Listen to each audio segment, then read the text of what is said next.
Welcome back to the channel, guys. My name is Gene Edwards. You are watching Lubed for December the 6th, 2022, as I recap last night's game between the Edmonton Oilers and Washington Capitals over at the Rogers Place in Edmonton, and also give you a bit of a preview of tomorrow's night's tilt against the Arizona Coyotes.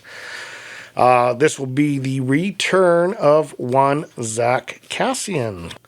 And it'll be Zach coming back for the first time since getting traded to Arizona. So it'll be good to see. Okay, so before I dive into last night's game, I want to give a quick thumbs up to the Oiler fanatic Patrick, who actually reached out to me on the weekend. Told me to keep up the good work and gave me a few tips, and I utilized his tips immediately, obviously, because he's pretty successful at what he does. And I noticed right away I've had a bit of a increase in my viewer counts for the last couple of videos. So thank you, Patrick.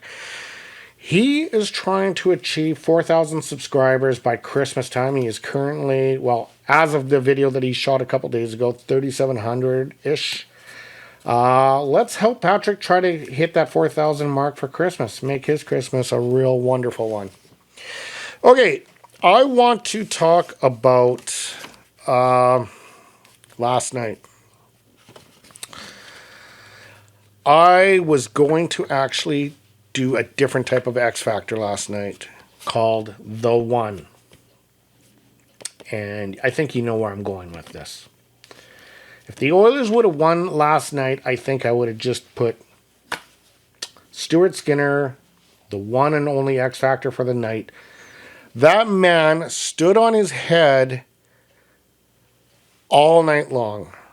And it was such a shame that this team could not get him the victory. That's why I named this one, like, the Tenders need some help. They need help. Even Jack needs help. Like, yes, Jack has struggled. No question. I am not denying that. But he needs help too. You know, what I saw last night was, 50 shots on goal should not ever happen in an NHL game. This reminded me of when Ben Scrivens was playing for the Oilers and he had that San Jose Shark game. Like, this should not happen. This should not happen. So, come on, boys. I know we're depleted. I get it that we didn't have Hyman. We don't have Kane. I get it. But we got to play better in front of our Tenders. Come on, guys. Like, seriously. Another thing that is kind of irking me lately is, believe it or not, Woody and his interviews with the media. He's not being completely honest with them, as far as from my standpoint.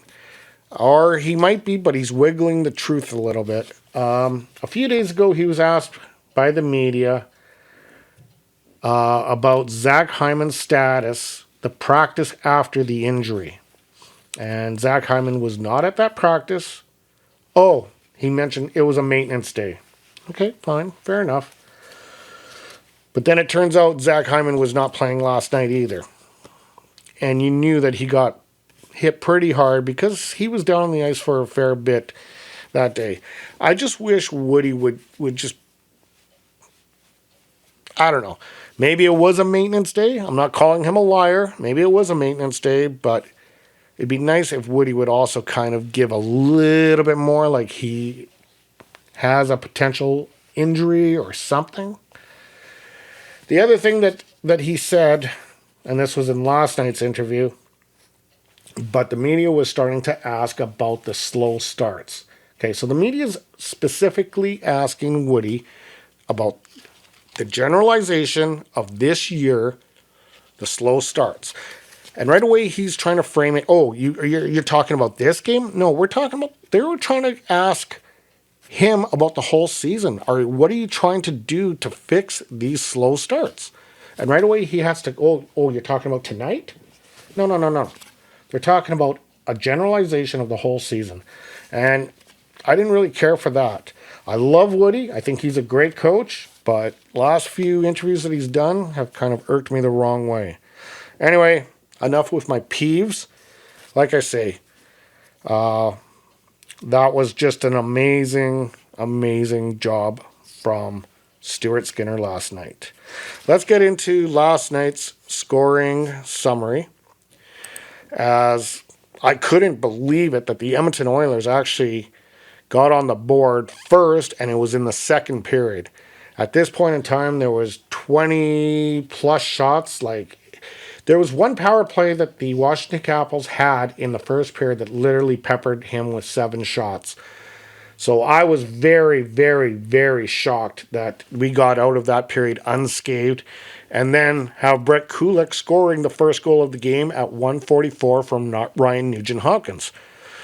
It followed up with Lars Ulmer getting his 4th of the year at 7:25, and that was from Sonny Milano. Then you can't leave this guy alone on a breakaway. Connor McDavid, shorthanded, tucks it through 5-hole.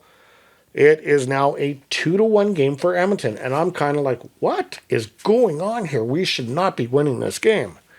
However, TJ Oshie gets his 4th on the power play from Dylan Strome. Dylan Strome's been an Oiler killer this year. And Evgeny Kuznetsov. It is a 2-2 game after 2. Nick Dowd buries one in the third.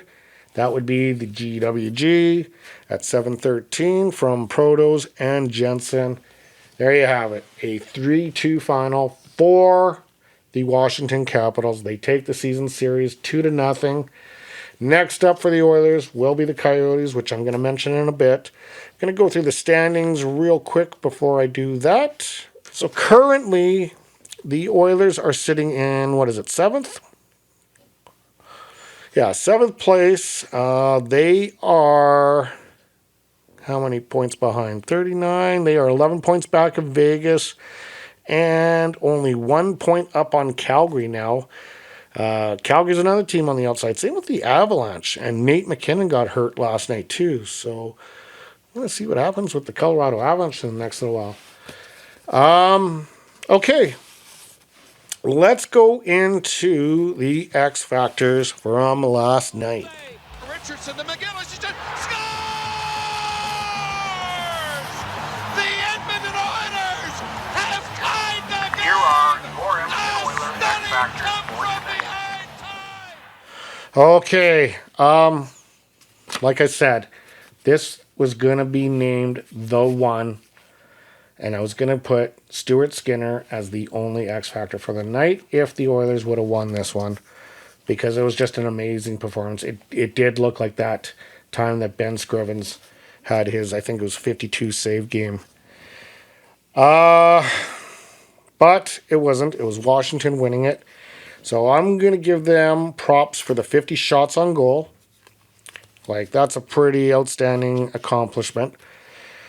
They had all 4 lines rolling, which kind of goes hand in hand with the 50 shots on goal, because you're not going to get 50 shots on goal just with your number 1 or number 2 lines. You need all 4 lines rolling on that. And then their goaltender, Lindgren, 28 of 30 saves for a .933 save percentage. And there you have it. So up next, the Edmonton Oilers will take on the Arizona Coyotes.